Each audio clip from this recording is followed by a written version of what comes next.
अस्सलाम वालेकुम viewers, welcome to HP के एमसीक्यूज़। आज हम केमिस्ट्री के 100 टॉप एमसीक्यूज़ डिस्कस करने जा रहे हैं जो कि हमने सेलेक्ट किए हैं 9th matric first year winter के बुक में से। वीडियो में आगे बढ़ने से पहले हम आपको रिक्वेस्ट करते हैं कि हमारे चैनल को लाइक और सब्सक्राइब ज़रूर कीजिए। तो बढ़ते हैं हमारे पहले एमसीक्यू की तरफ। हमारा आज का सवाल है, the nucleus of an atom of every element will always contain. इसका सही ऑप्शन है प्रोटॉन्स एंड न्यूट्रॉन्स। सवाल में हमसे पूछा गया है कि किसी भी एटम के न्यूक्लियस में कौन से पार्टिकल्स पाए जाते हैं, तो इसका सही जवाब है प्रोटॉन्स एंड न्यूट्रॉन्स। ये दोनों ही पार्टिकल्स किसी भी एटम के न्यूक्लियस में पाए जाते हैं।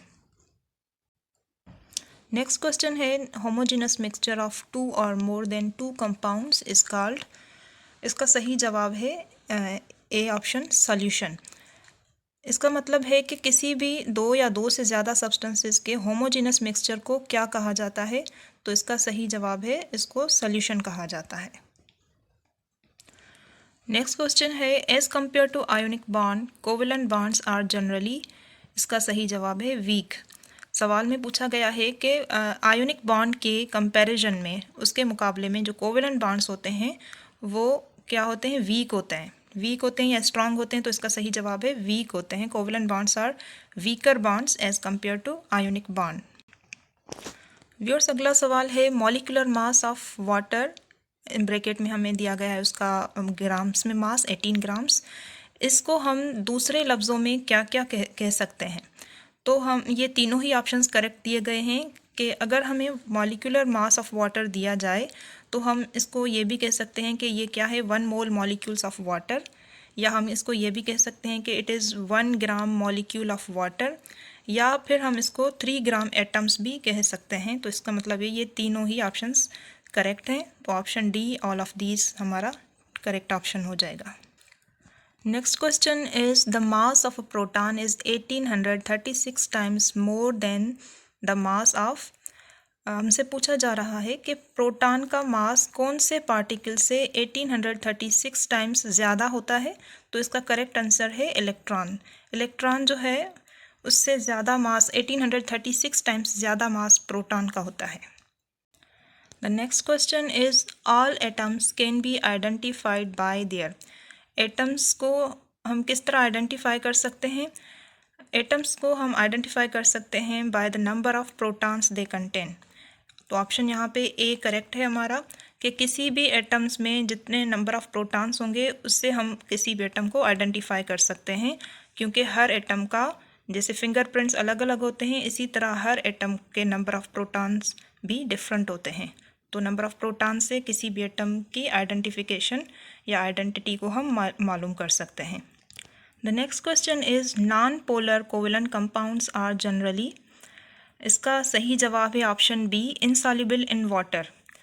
अब यहाँ पे हमें समझने की ज़रूरत है कि ये बात हमेशा याद रखिएगा कि पोलर कंपाउंड्स हमेशा पोलर सॉल्वेंट्स में ही डिज़ोल्व होते हैं, और नॉन पोलर कंपाउंड्स हमेशा नॉन पोलर सॉल्वेंट्स में ही डिज़ोल्व किए जा सकते हैं। जैसे कि पानी जो है वो पोलर कंपाउंड है, और जो अगर हम उसमें कोई भी non polar covalent compound dissolve करेंगे तो वो उसमें डिज़ोल्व नहीं होगा। तो यहाँ पे हमारा करेक्ट ऑप्शन क्या है, बी ऑप्शन, के non polar covalent compounds are generally insoluble in water. Non polar covalent compounds कभी भी पोलर सॉल्वेंट यानी वाटर में डिज़ोल्व नहीं हो सकते, यानी उसमें इनसॉल्युबल होते हैं। The next question is, polar covalent compounds are soluble in. सही जवाब है वाटर। वहाँ पे नॉन पोलर का पूछा गया था तो वो इनसॉल्युबल थे वाटर में, और जो पोलर कोवेलेंट कंपाउंड्स होंगे वो क्या होंगे, पानी में सॉल्युबल होंगे। तो क्योंकि पानी खुद भी पोलर है तो polar covalent compounds are soluble in water. Option B is correct है। The next question is, effusion depends upon.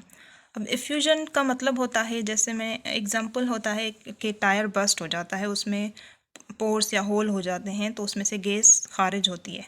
तो ये जो इस प्रोसेस को हम कहते हैं इफ्यूजन। तो इफ्यूजन जो होती है वो किस पे डिपेंड करती है, मॉलिक्यूलर मास ऑफ गैसेस पे। जितना मॉलिक्यूलर मास गैसेस का कम होगा उतनी ज़्यादा इफ्यूजन होगी। तो ए ऑप्शन यहाँ पे करेक्ट है कि effusion depends upon molecular masses of gases. या हम ये कह सकते हैं कि इफ्यूजन जो है वो इन्वर्सली प्रोपोर्शनल है मॉलिक्यूलर मास ऑफ गैसेस से। मॉलिक्यूलर मास ऑफ गैस जितना कम होगा उतना इफ्यूजन ज़्यादा होगा, मॉलिक्यूलर मास ज़्यादा होगा तो इफ्यूजन का रेट जो होगा वो कम होगा। नेक्स्ट क्वेश्चन है द थर्ड सब atomic particle neutron was revealed bye. अब यहाँ से पूछा जा रहा है कि सब एटॉमिक पार्टिकल जो न्यूट्रॉन है वो किसने डिस्कवर किया या रिवील किया।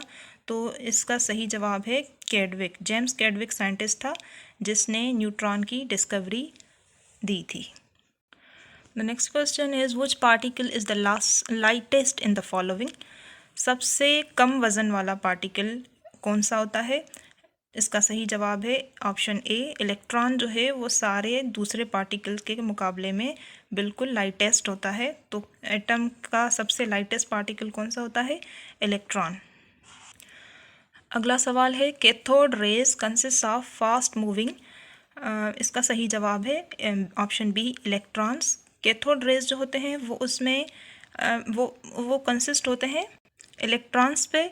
तो हम कह सकते हैं कि cathode rays are simply fast moving electrons. Next question है which of the following has a negative charge. Neutron, proton, electron और न्यूक्लियस में से नेगेटिव चार्ज किस पे होती है।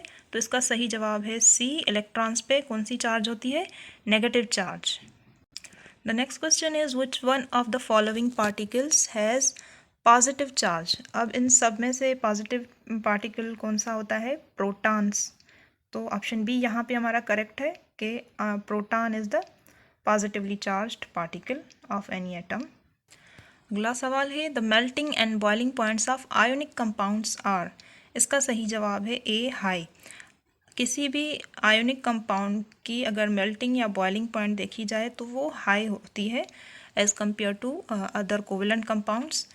तो इसका मतलब है कि हम कह सकते हैं कि जो जितने भी आयोनिक कंपाउंड्स हैं उन सब की मेल्टिंग और बॉइलिंग पॉइंट्स जो होती है वो जनरली हाई होती है, क्योंकि आयोनिक कंपाउंड जो हैं वो आयोनिक बॉन्ड से बने हुए होते हैं और आयोनिक बॉन्ड बहुत स्ट्रांग होता है और उस आयोनिक बॉन्ड को तोड़ने के लिए टेम्परेचर भी ज़्यादा रिक्वायर्ड होता है। तो इसका मतलब है कि melting and boiling point of ionic compounds are high.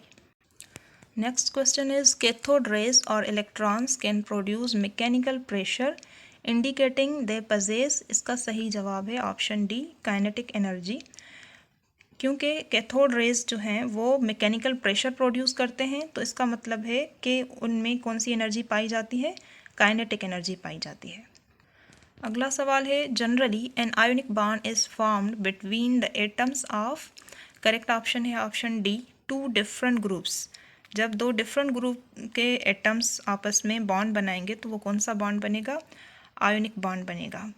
Mostly ये देखा जाता है कि मेटल वाला ग्रुप किससे बॉन्ड बनाता है, नॉन मेटेलिक ग्रुप के एलिमेंट से बॉन्ड बनाता है। तो दो डिफरेंट ग्रुप्स आपस में जब केमिकली कंबाइन होते हैं तो रिजल्ट में क्या बनता है, आयोनिक बॉन्ड बनता है। The next question is the atom which gains electron changes into. इसका सही जवाब है नेगेटिव आयन। जब भी कोई एटम इलेक्ट्रॉन को गेन करता है तो उस एटम पे कौन सी चार्ज आ जाती है, नेगेटिव चार्ज आ जाती है। तो रिजल्ट में हम उस एटम को क्या कहेंगे, नेगेटिव आयन। तो ऑप्शन ए हमारा करेक्ट हो जाएगा। अगला सवाल है combustion analysis is performed to determine. इसका सही ऑप्शन है करेक्ट कौन सा है, ए एम्पिरिकल फार्मूला। कि एम्पिरिकल फार्मूला को मालूम करने के लिए एक टेक्निक परफॉर्म की जाती है जिसको कहते हैं कंबस्चन एनालिसिस। तो इस सवाल का सही जवाब क्या होगा कि combustion analysis is performed to determine the empirical formula of the compound. The next question is isotopes of the same elements has. इसका सही ऑप्शन है C different number of neutrons. अब आइसोटोप्स क्या होते हैं कि एक ही एलिमेंट के डिफरेंट एटम्स होते हैं। वैसे तो वो एक ही एलिमेंट के एटम्स हैं लेकिन उनमें फ़र्क क्या होता है, उनमें फ़र्क होता है नंबर ऑफ़ न्यूट्रॉन्स का। तो इसका सही जवाब क्या हो जाएगा कि isotopes of the element has different number of neutrons. Option C is correct here. अगला सवाल है the number of isotopes of elements with even mass number and even atomic number are. सवाल में पूछा जा रहा है कि कितने आइसोटोप्स ऐसे हैं जिनका एटॉमिक नंबर और एटॉमिक मास इवन है? तो इसका सही जवाब है 154 आइसोटोप्स ऐसे हैं जिनका एटॉमिक मास और एटॉमिक नंबर इवन में पाया जाता है, not odd, even number. The next question is size of molecule depends upon. किसी भी मॉलिक्यूल का साइज डिपेंड करता है उसके एटॉमिसिटी यानी नंबर ऑफ एटम्स उसमें कितने हैं। जितने ज़्यादा नंबर ऑफ एटम्स होंगे उसका साइज, मॉलिक्यूल का साइज़ भी ज़्यादा होगा। और दूसरा, वो शेप ऑफ मॉलिक्यूल पे भी डिपेंड करता है। जिस तरह की मॉलिक्यूल की शेप बनेगी उसी हिसाब से मॉलिक्यूल की साइज़ भी बनेगी। तो इसका मतलब है कि ये दोनों ही ऑप्शंस करेक्ट हैं, ए और बी। तो सही ऑप्शन यहाँ पे सी में दिया गया है कि both A and B means size of molecule depends upon atomicity and shape of molecule. So the correct option here is C, both A and B. Next question is which of the following terms is not used for ionic compound? इन दिए गए terms में से कौन सा term ionic compounds के लिए use नहीं किया जा सकता? तो इसका करेक्ट आंसर है मॉलिक्यूलर फार्मूला। मॉलिक्यूलर फार्मूला ऐसा टर्म है जो कि हम आयोनिक कंपाउंड्स के लिए यूज़ नहीं कर सकते। बाकी के दिए गए टर्म्स हम यूज़ कर सकते हैं आयोनिक कंपाउंड्स के लिए, लेकिन मॉलिक्यूलर फार्मूला टर्म कभी भी आयोनिक कंपाउंड्स के लिए इस्तेमाल नहीं किया जाता। The next question is Avogadro's number में रिप्रेजेंट। यहाँ पे सारे ही करेक्ट ऑप्शन दिए गए हैं, तो ऑप्शन डी करेक्ट हो जाएगा, ऑल ऑफ दीज। के एवोगेड्रोज नंबर जो है वो वॉल्यूम ऑफ पार्टिकल्स को भी रिप्रेजेंट करता है, नंबर ऑफ पार्टिकल्स को भी रिप्रेजेंट करता है और मास ऑफ पार्टिकल्स को भी रिप्रेजेंट करता है। तो ऑप्शन डी हमारा करेक्ट हो जाएगा, all of these. The next question is the number of protons in the nucleus of an atom is called. The correct option is D, atomic number.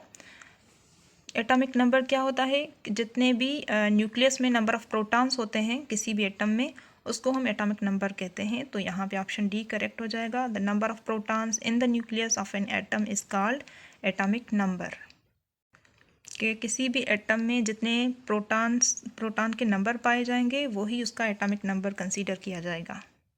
Next question है the elements are identified by there.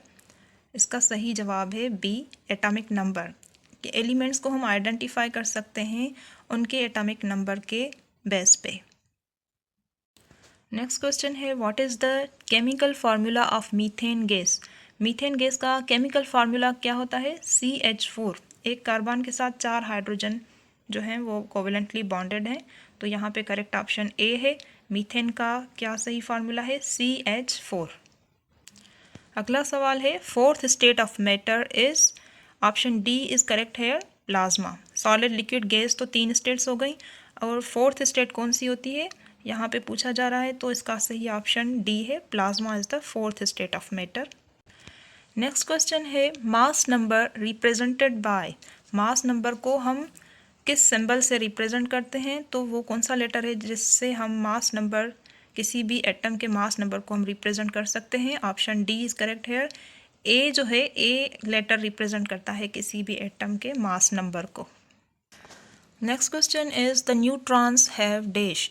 Neutrons पे कौन सी charge होती है? कोई भी charge नहीं होती। Neutrons जो होते हैं वो न्यूट्रल होते हैं। तो यहाँ पे ऑप्शन सी करेक्ट हो जाएगा कि the neutrons have no charge. Next question is the symbol of lead is. Lead को क्योंकि लैटिन नेम उसका है प्लम्बम, तो यहाँ पे ऑप्शन बी करेक्ट हो जाएगा कि सिंबल कौन सी होती है लेड की पीरियोडिक टेबल में? PB। तो ऑप्शन बी इज करेक्ट है, the symbol of lead is PB। Next question है the molecular mass of water is. इसका सही जवाब है 18। कि मास, मॉलिक्यूलर मास कितना होता है पानी का? H2O का मॉलिक्यूलर मास होता है 18 ग्राम्स। तो ऑप्शन सी करेक्ट है हमारा, 18। The next question is electron was discovered bye. Electron किसने डिस्कवर किया था? कौन सा साइंटिस्ट था? उसका नाम था J.J. थॉमसन। तो यहाँ पे ऑप्शन डी करेक्ट हो जाएगा कि electron was discovered by J.J. Thomson. Next question है chemical formula for water is. यहाँ पे ऑप्शन सी हमारा करेक्ट है, H2O। H2O क्या होता है? केमिकल फार्मूला होता है पानी का, वाटर का। So option C is correct है, H2O। नेक्स्ट क्वेश्चन है there are elements found till now. हमसे पूछा जा रहा है कि अब तक कितने एलिमेंट्स जो हैं वो डिस्कवर किए जा चुके हैं। तो अब तक के बुक्स के हिसाब से 118 एलिमेंट्स जो हैं वो डिस्कवर किए जा चुके हैं। यहाँ पे ऑप्शन हमारा बी करेक्ट हो जाएगा कि 118 elements are found till now. अगला हमारा सवाल है freezing point of water is. पानी की जो फ्रीजिंग पॉइंट होती है, जो प्योर वाटर होता है, उसकी हमेशा फ्रीजिंग पॉइंट कितनी होती है, कौन से डिग्री पे वो फ्रीज़ हो जाता है पानी। ऑप्शन ए करेक्ट है 0 डिग्री सेंटीग्रेड के 0 डिग्री सेंटीग्रेड पे पानी क्योंकि जम जाता है तो freezing point of water is 0 degree centigrade. The next question is gases are rapidly diffusible and depend upon the. हमसे पूछा जा रहा है कि गैसेस जो हैं वो क्योंकि रैपिडली डिफ्यूज़ होती हैं, वो स्प्रेड ज़्यादा हो जाती हैं। जैसे हम किसी रूम में स्प्रे करते हैं तो किसी और रूम में भी हम उसके परफ्यूम वगैरह के स्प्रे की खुशबू हम फील करते हैं। इसका मतलब है कि गैसेस जो हैं वो क्या करती हैं, डिफ्यूज़ करती हैं, स्प्रेड होती हैं from one place to another place, from higher concentration to lower concentration. तो ये किस वजह से इतनी इनकी तेज़ डिफ्यूजन होती है, वो डिपेंड करती है उनके मॉलिक्यूलर मास पे। ठीक है, तो जितनी लाइटर गैसेस होंगी, गैसेस का मास जितना कम होगा उतनी ही वो ज़्यादा फास्टली और रैपिडली डिफ्यूज़ करेंगी। तो यहाँ पे हमारा ऑप्शन बी करेक्ट है कि gases are rapidly diffusible and depend upon the molecular mass of the gases. या हम ये भी कह सकते हैं कि डिफ्यूजन जो है गैसेस की वो इन्वर्सली प्रोपोर्शनल होती है to the molecular mass of the gas. Gas का जितना मॉलिक्यूलर मास कम होगा उतनी डिफ्यूजन ज़्यादा होगी, जितना मॉलिक्यूलर मास ज़्यादा यानी हेवी गैसेस होंगी उतनी उनकी डिफ्यूजन कम होगी। तो बी ऑप्शन हमारा यहाँ पे सही हो जाएगा। The next question is Goldstein justify that atoms are electrically. Option यहाँ पे सी करेक्ट है न्यूट्रल। के गोल्डस्टीन जो साइंटिस्ट था उसने हमें जस्टिफाई करके दिखाया कि जितने भी एटम्स हैं वो तकरीबन इलेक्ट्रिकली क्या होते हैं, न्यूट्रल होते हैं। इलेक्ट्रिकली न्यूट्रल होने का मतलब होता है कि जितने उसमें पॉजिटिव चार्जेस पाए जाते हैं उतने ही बराबर के नेगेटिव चार्जेस पाए जाते हैं। तो जितने पॉजिटिव उतने नेगेटिव, तो ओवरऑल क्या हो जाएगा, वो एटम न्यूट्रल हो जाएगा। तो यहाँ पे ऑप्शन सी करेक्ट है कि गोल्डस्टीन ने जस्टिफाई करके दिखाया that atoms are electrically neutral. अगला सवाल है these particles are most penetrating in matter. सवाल में हमसे पूछा जा रहा है कि दिए गए पार्टिकल्स में से कौन से पार्टिकल्स जो हैं वो किसी भी मैटर में ज़्यादा पेनिट्रेट कर जाते हैं या उसमें से पास आउट हो जाते हैं। तो इसका सही जवाब है न्यूट्रॉन्स। न्यूट्रॉन्स का पेनिट्रेशन पावर सबसे ज़्यादा होता है सारे पार्टिकल्स से। तो इसका सही जवाब कौन सा है, ऑप्शन बी करेक्ट है। The neutron particles are most penetrating in matter. The next question is it is the only metal found in a liquid state. पूछा जा रहा है कि कौन सा मेटल है जो कि लिक्विड स्टेट में पाया जाता है। इसका सही जवाब है ऑप्शन सी मर्क्यूरी। मर्क्यूरी एक ऐसा मेटल है जो एक सिंगल मेटल है। बाकी सारी मेटल्स सॉलिड स्टेट में पाए जाते हैं लेकिन सिर्फ मर्क्यूरी है जो कि लिक्विड स्टेट में पाया जाता है। तो इसका सही जवाब है option C mercury is the only metal found in a liquid state. Next question है dash is called 100% pure gold. अगर हमें देखना हो कि गोल्ड कितना परसेंट 100% प्योर है तो वो कितने कैरेट के बराबर होता है। जो 100% प्योर गोल्ड होता है वो 24 कैरेट के बराबर होता है। नेक्स्ट क्वेश्चन है noble gases are sometimes called the. Noble gases को हम और किस नाम से बुला सकते हैं। तो ऑप्शन सी करेक्ट है हमारा इनर्ट गैसेस। नोबल गैसेस को हम इनर्ट गैसेस भी कहते हैं। नेक्स्ट क्वेश्चन है which one is not a noble gas. इन दिए गए गैसेस में से कौन सी एक ऐसी गैस है जो कि नोबल गैस नहीं है। तो ऑप्शन डी हमारा करेक्ट है oxygen is not a noble gas. Next question है chlorine has dash isotopes. Chlorine के कितने आइसोटोप्स पाए जाते हैं। तो इसका सही जवाब है 2 आइसोटोप्स। यहाँ पे ऑप्शन ए करेक्ट है that chlorine has 2 isotopes. Next question is in 1900 quantum theory was presented by. Quantum theory किसने प्रेजेंट की थी 1900 में। इसका सही जवाब है मैक्स प्लैंक। तो यहाँ पे ऑप्शन बी हमारा करेक्ट हो जाएगा कि max Planck in 1900 presented the quantum theory. Next question है कि एम शेल जो होता है उसमें कितने सब शेल्स पाए जाते हैं। M shell has dash sub shells. M shell में ये याद रखिएगा कि हमेशा 3 सब शेल्स पाए जाते हैं, तो यहाँ पे ऑप्शन सी करेक्ट हो जाएगा दैट एम शेल हैज़ 3 सब शेल्स।